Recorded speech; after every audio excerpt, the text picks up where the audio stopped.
Let's talk more about cold calling. It's a necessary part of the sales process. Whether you are just new to the sales game or a seasoned veteran, you either have to build a book of business or you have to replace attrition. So cold calling and prospecting is a necessary part of the business. Yet, it's one of the most frustrating activities salespeople have, and they'll do just about anything to avoid prospecting. Why is that? Because the typical results you get from prospecting are hit and miss, and probably more like miss. This has salespeople wanting to create excuses like, I used to say this too, I should call on my regular clients to ensure I don't lose them. And of course, client retention is important, yet over-servicing clients to neglect calling new ones won't grow your overall sales, right? So think about it this way. If you aren't good at something, you won't like it. And if you don't like it, you won't be good at it. So what's the answer to getting good? You need to create what I call a cold calling strategy. In my 37 years of being a 100% commissioned salesperson, I loved cold calling. Because of this 5-step strategy I've created, I got the results on a consistent, persistent basis, and that made me want to pick up the phone more often. So here we go. Here's step number 1. Get the right attitude. Prospecting is hands down the toughest part of the sales process. You're calling a complete and total stranger who's never met you. And on top of that, the call is unsolicited. It interrupts a busy decision maker's day. So what do they want to do? Well, they want to get rid of you, plain and simple. Well, that's a fact. You can't dwell on it because you won't pick up the phone. You need a thick skin to rejection, and you have to find a way to get motivated by it. So every time you hear no, you are closer to hearing yes if you simply do one thing. Make another call. Ask yourself this question. Do you have clients who love your product or service and love you? You know, those champions that we talk about that you wish you had a lot more of? Every salesperson has them. So think about this. If they're happy with you and your offer, why are you depriving other customers from that experience? It's really up to you to pick up the phone and make a call. Just because they say no, it doesn't mean that they're not interested. What they're doing is knee-jerking to the demands of their day. They want to get rid of just another salesperson who wants my time and wants my money, and those are the two commodities that buyers don't have enough of. Let me ask you this question. Have you ever prospected before and you felt like your results were getting better as you continued? It's a fact. The more people you talk to, the chances of success just get greater all the time. So pick up the phone with the right attitude. You're providing a valuable service to clients. They just don't know that yet. Here's step 2 of your cold calling strategy. Schedule a specific time on your calendar and do not move it. Even if your biggest client says to you that they want the same time, come on. Every client will agree to an alternative time. Don't look for excuses. So if you're scheduling 1 hour for cold calling with the goal of booking appointments, you could be talking with 10, 15, 20 prospects. Why would you rebook an appointment like that to simply talk to one buyer? It's really a numbers game. So think about that.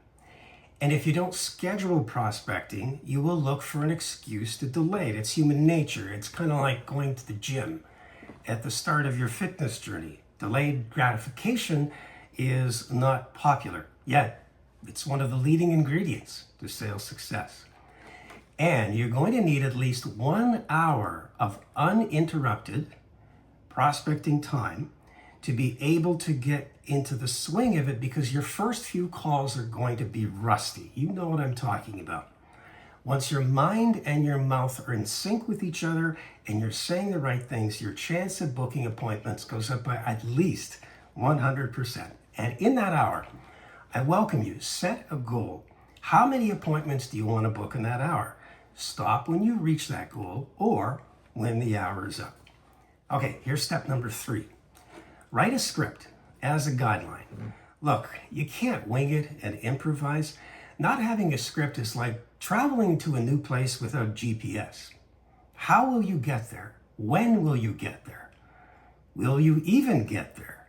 You need a guideline script to give you confidence in knowing what to say when the buyer says something like, I'm not interested. And by the way, I love that objection. I have so much fun with it. I've learned over the years, when someone says, I'm not interested, I say, well, of course you're not interested. If you were, you would have called me. I'm simply calling you to see if you're open-minded to new ideas. Fair enough? Every time I say that, there's no response on the other end. The buyer doesn't really know what to say. So you create a script that includes every possible communication path and objection agreeing to an appointment. Be sure to not get into long-winded conversations on the phone. Why would a prospect book an appointment with you if in fact you're answering all their questions on the phone? The moment your buyer asks a question, say something like this: I can answer that question for you and many others by simply booking a time to see you for 15 minutes. After 15 minutes, I will leave unless you wish to continue. Is that reasonable? Once again, I never hear a no to that. It's almost as if you're convincing them to have an appointment. They hang up the phone and go, what just happened here? That's a successful prospector. In your script, create what I call VBRs. These are valid business reasons. Reasons that the buyer would want to meet with you from their perspective, and make them meaningful. The VBR in my last statement was open-minded to new ideas and solutions. So that VBR really has to be worded from the client's perspective, not your perspective. And that's the key. When you reveal your VBR, if you're talking about you and your product, wrong direction. If you're talking about the benefits of what the client receives, you're on the right direction. All right, so let's review. You've got the right attitude. You scheduled a weekly prospecting time and created a script. What now? Step number 4, measure your results. If you can't measure it, you can't manage it. Make 5 and only 5 cold calls where you actually talk to a decision maker and stop. Analyze the results. Ask yourself these questions. Were your efforts at all successful? What worked well? Why? What didn't work well? Why?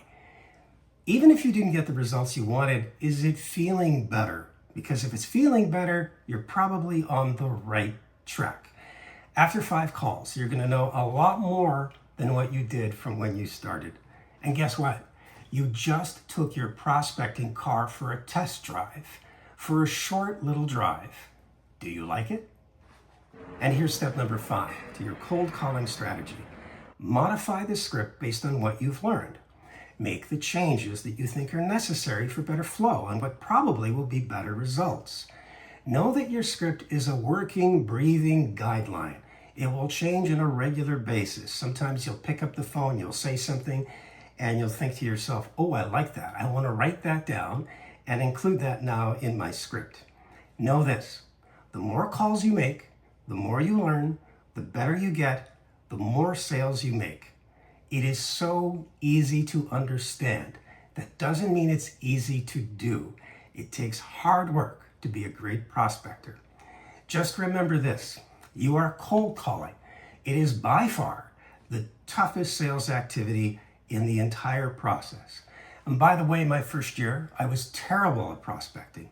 My results changed the moment I developed this 5-step cold calling strategy.